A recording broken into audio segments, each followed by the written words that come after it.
Okay, and welcome back. Now that we have a handle on what the oscillator does, it's time to move on to the modulation oscillator. Here beneath our three oscillators, we'll find the modulation oscillator, which creates a sine wave that modulates any one of these three or all, depending on what we choose. So let's look a little bit at how this works.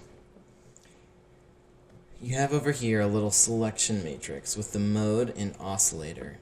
And so for each mode, you can select an oscillator to target.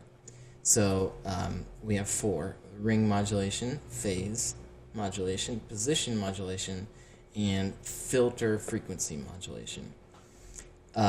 So with these top three, these are modulating the oscillators, so you can select either off, 1, 2, or 3. So for example, this would be sending a ring modulator to oscillator 3. And then with the last one, the filter frequency modulation, this has only two options, and that's because we're modulating our two filters rather than one of the three oscillators. A couple things to note before we talk about what exactly each of these mean is that this knob in the middle is independent of each different mode. So for example, since we have ring modulation selected, our knob becomes a ring modulator knob, and you can adjust it to that. When you select the phase mode, the knob changes to phase, and if this is all the way over here for our phase modulation, the ring modulation remains over here. So even though the knob is in the same position in the window, just note that it's independent depending on each mode that you've chosen. So you can see that there. Same with the filter. And as with the other oscillators, we have a pitch box here and some modulation source, modulation target boxes. We're not going to mess with that right now. We'll get to that a little bit later. So let's talk about what each of these different oscillator modes really does. So the best way to think about the ring modulator is that it will throw in another audio signal to the oscillator in such a way to sort of confuse the signal and make it act in all sorts of crazy ways. So let's try that on for size and see how it works. So we're going to activate it by clicking the gray circle, turns blue, and we need to assign this modulation mode, the ring modulation, to oscillator 1, since oscillator 1 is the only one that we're working with now. So when it's all the way turned at the left, this is what it will sound like.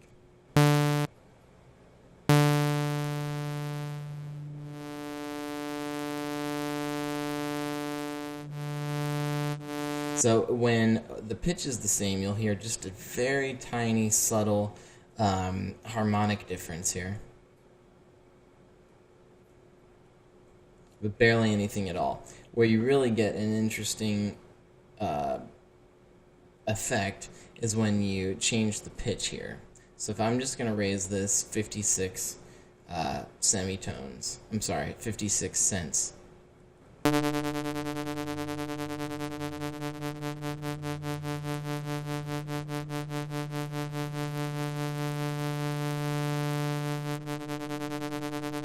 Now you can hear sort of that helicopter effect of the two audio signals crashing into each other and trying to figure out what to do.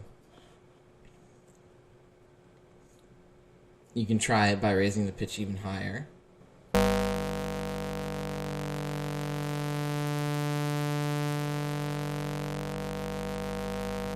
And you can hear that sort of metallic, bell-like sound that's very much associated with the ring modulator. Okay, so that's that one. I'm going to reset these. Now let's move on to the phase modulator.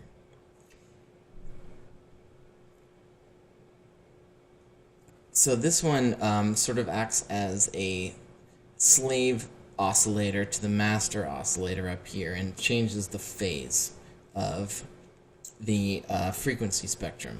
So let's try this one.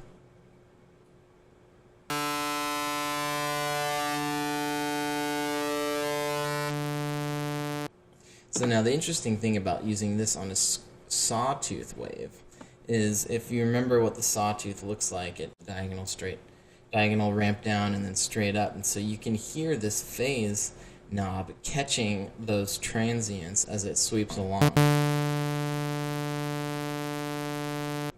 See right there, it jumps in the phase because of the shape of the waveform that it's interacting with.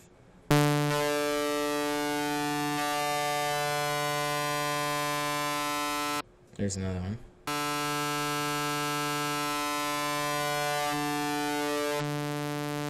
So that's pretty interesting. You can hear it with the square wave as well, because the square wave, remember, is tables in a row. There's a jump. There's another jump. Another jump. So you can hear that like that. So that's another modulation oscillator, and you can bump the pitch up on this one as well. Creates all sorts of weird sounds. So the position modulation oscillator mode will modulate the wavetable position. We want to use some pitch.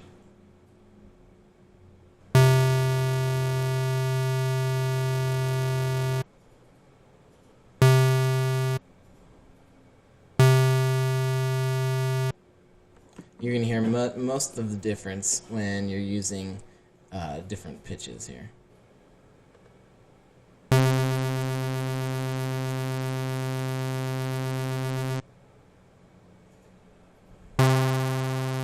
So that's kind of interesting. Okay, and so finally let's talk about the filter frequency modulation. We're going to assign this to filter 1 and set up filter 1 here. So it's just a low pass filter. So it's doing that kind of thing. And then when you play with the pitch, you can hear some of the effects of this.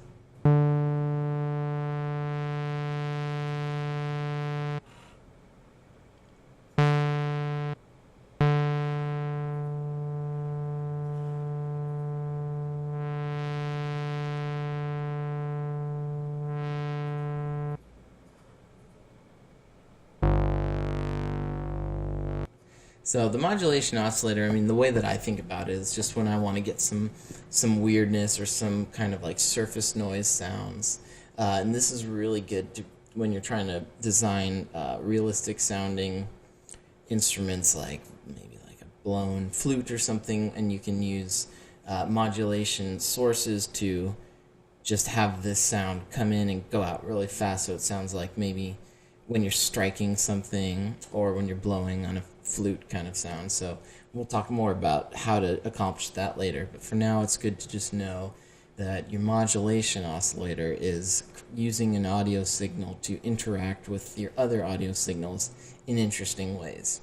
And as you get more accustomed to what each of the different modes does exactly, then you'll be able to utilize that to create entirely unique sounds. So that's the modulation oscillator, and we will see you in the next lecture.